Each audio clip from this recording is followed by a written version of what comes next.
இங்கே நிகழ்கின்ற இந்த நிகழ்ச்சியே ஒரு காரணமாக இருக்கின்றது. பல பகுதிகளுக்கு போகின்ற பொழுது மகளிர்கள் சற்று சோர்வாக காணப்படுவார்கள், அல்லது நிறங்கள் மாறி மாறி இருக்கும். ஒருவர் பட்டாடையிலே கூட வருவார், ஒருவர் பருத்தி ஆடையிலே கூட வருவார், ஒருவர் நூல் ஆடையிலே வருவார். ஆனால் அம்பத்தூரில் தான் 70 வயது நிரம்பிய நம்முடைய வட்ட துணை செயலாளர் அன்றைக்கினிய புகார் கூறுவதிலே டாக்டர் பட்டம் பெற்றிருக்கின்ற ரூபாவதி கூட பச்சை பசேல் என்று அம்பத்தூர் பசுமையாக இருக்கிறது என்பதில் மாறுபட்ட கருத்து இருக்க முடியாது.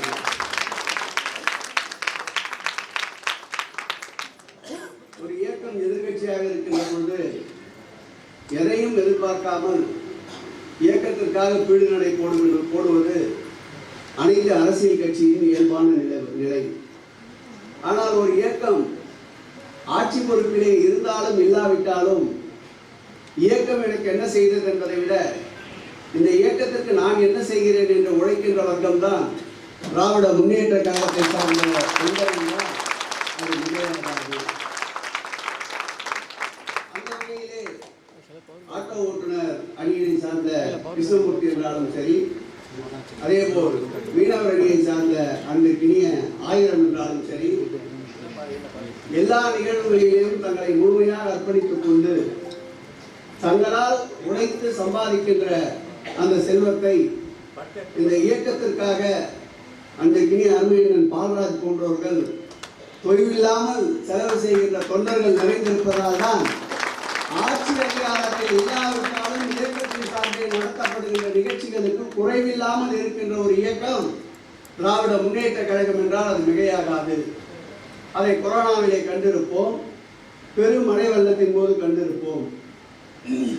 அம்பத்தூரை பொறுத்தளவில் ஒரு காலத்தில் இயக்கம் வலுவாக இருந்தாலும் இயக்கத்தில் ஒருவரோடு ஒருவர் தொடர்பில்லாத ஒரு சூழ்நிலை இருந்ததை யாரும் மறுக்க முடியாது. ஆனால் மாண்புமிகு தமிழக முதல்வருடைய சீரிய நடவடிக்கையின் காரணமாக மாற்று கருத்துக்கு இடமில்லாமல் அனைவரும் ஒரு தாய் பிள்ளைகளாக ஒரு இயக்கத்தின் கொடையின் கீழ் நின்று பணியாற்றுகின்ற செயல் வீரர்களாக கட்டுக்கோப்போடு இருக்கின்ற ஒரு சட்டமன்ற தொகுதி உண்டென்றால் அது அம்பத்தூர் என்றால் அது முறையாகாது. அப்படி கட்டுப்பாடோடு இருந்ததால் தான் நம்மிடம் இல்லாமல் இருந்த இந்த அம்பத்தூர் சட்டமன்ற தொகுதியை மாண்புமிகு தமிழக முதல்வர் தளபதி அவர்களின் கோளால் அம்பத்தூரை மீண்டும் திராவிட முன்னேற்ற கழகம் மீட்டெடுத்திருக்கின்றது. 2021 தேர்தலுக்கு முன்பு மாநகராட்சி மாமன்ற உறுப்பினர் கூட நம்மிடையே இல்லை. அருமையண்ணன் மூர்த்தி அவர்கள் ஏதோ ஒரு பொறுப்பில் இருந்தார். இன்றைக்கு அவர் மண்டல குழு தலைவர். சட்டமன்ற உறுப்பினருக்கு கூட 13 வார்டுகள் தான்.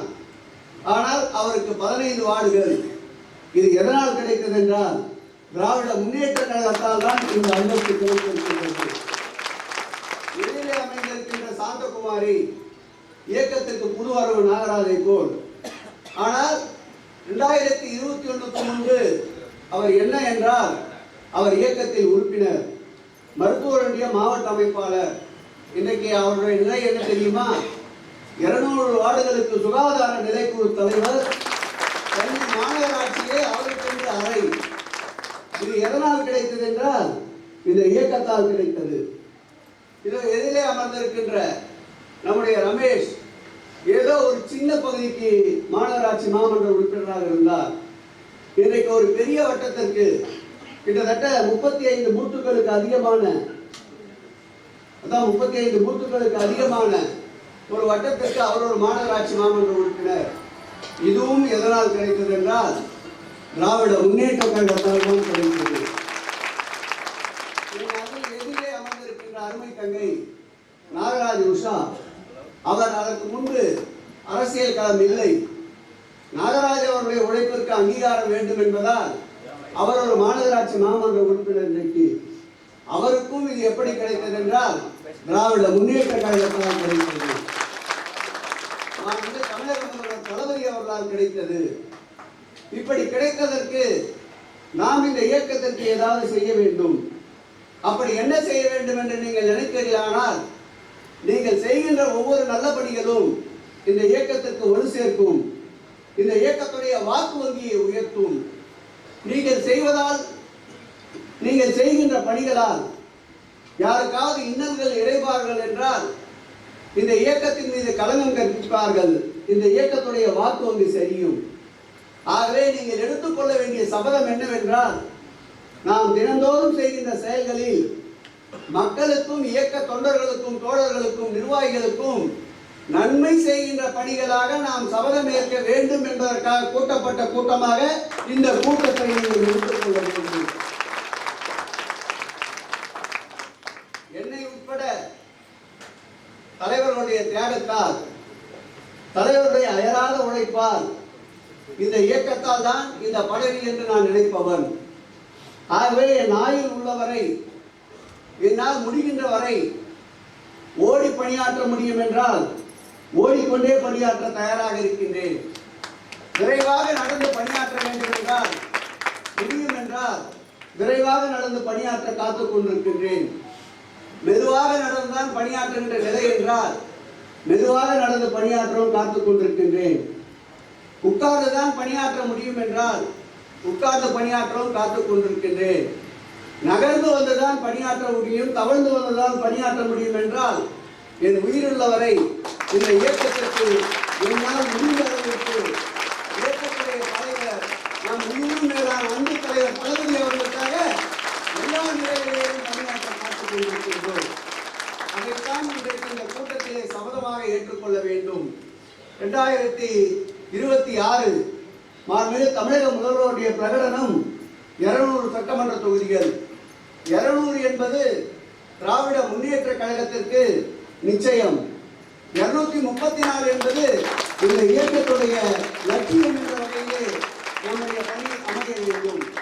இந்த 200 என்ற தலைவர் இலக்கை நியமித்திருக்கின்ற அந்த 200ல் நிச்சயம் அம்பத்தூரும் முதல் பத்திலே இடம்பெற வேண்டும் என்பதுதான் என்னுடைய கொள்கை, என்னுடைய ஆசை. அம்பத்தூர் பகுதி சட்டமன்ற தேர்தலை சற்று நான் பின்னோக்கி பார்க்கின்றேன். கடுமையான தேர்தல் பணி இருந்தாலும் இந்த அம்பத்தூர் பகுதிக்கு இரவு 1 மணி 2 மணி வரை வந்து பணியாற்றி இருக்கின்றேன். நான் ஒரு வேட்பாளர், என்னை சார்ந்து என்னை நம்பி மாண்புமிகு தமிழக முதல்வர் குளத்தூரை என்னிடம் ஒப்படைத்திருந்தார். தளபதி அவர்களிடம் நான் கேட்டவர்களை எல்லாம் அவர் அன்றைக்கு வேட்பாளராக அறிவித்தார். 6 சட்டமன்ற தொகுதிகளிலும் சூரியன் தான் நிற்க வேண்டும் என்று போராடி பெற்றோம் என்பதை விட போராடி பெற்றேன் என்றே சொல்லுகிறேன். இரவு 12-1 மணிக்கெல்லாம் வந்து இங்கே தேர்தல் பணி ஆற்றியிருக்கின்றோம். அப்படி தேர்தல் பணி ஆற்றுகின்ற பொழுது என்னால் தான் அனைத்தும் நடந்தது என்று சொல்ல வரவில்லை. அப்படி மணிக்கணக்கிலே இரவெல்லாம் விழித்து காத்திருந்து உழைத்த கழக தொண்டர்கள் மிகுதியாக இந்த கூட்டத்திலே என் கண்ணுக்கு தென்படுகிறார்கள்.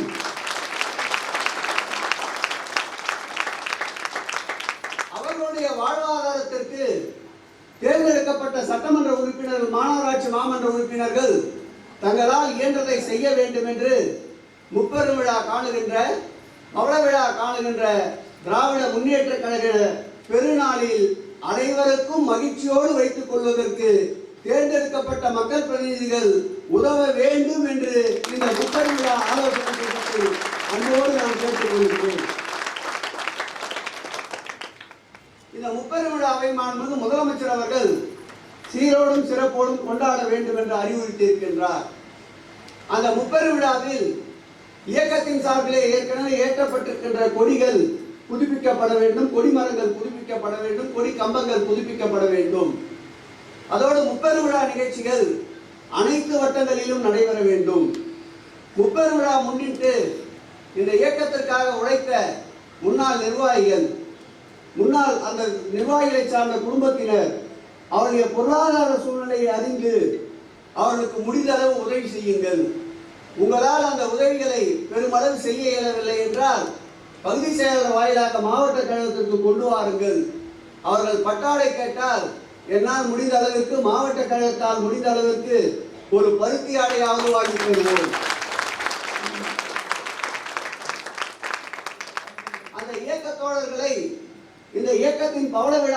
காணுகின்ற இந்த இயக்கத்தின் நன்னாளில் அவரை மகிழ்ச்சியோடு வைத்துக் கொள்வோம் என்று இந்த முப்பெரும் விழா சபதமாக இந்த நாளில் அந்த சபதத்தை ஏற்போம்.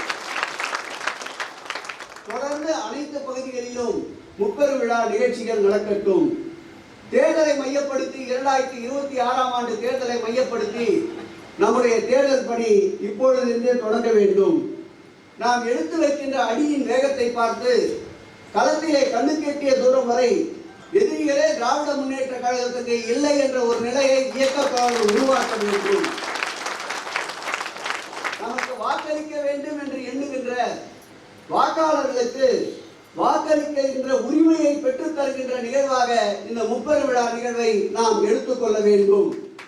வாக்கு சேர்க்கின்ற பணி என்பது, புதிதாக வாக்காளரை சேர்ப்பது என்பது தேர்தல் ஆணையம் சிறப்பு முகாம்களை நடத்துகின்ற போது மாத்திரம் சேர்ப்பது அல்ல. நாளைக்கு கூட புதிதாக 18 வயது நிரம்பிய சான்றிதழ் இருந்தால் தேர்தல் ஆணையத்தில் புதிதாக வாக்காளரை சேர்க்க வேண்டும் என்று நாம் மனு அளிக்கலாம். ஆகவே சிறப்பு முகாம் அறிவிப்பார்கள், அப்பொழுது பணியாற்றலாம் என்று நிற்காதீர்கள்.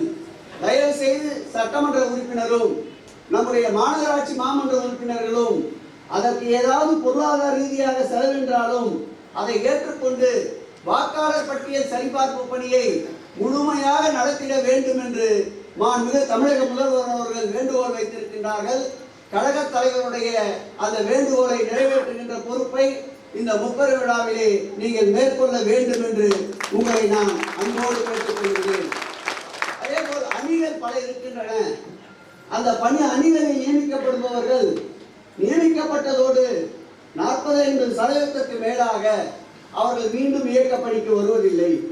வட்ட செயலாளருக்கு நான் வைக்கின்ற அன்பான வேண்டுகோள், எவ்வளவு பெரிய அணியினுடைய மாவட்ட துணை அமைப்பாளர் போன்ற பொறுப்புகள் இருந்தாலும் வட்ட செயலாளருக்குள் கட்டுப்பட்டவர்கள் தான்.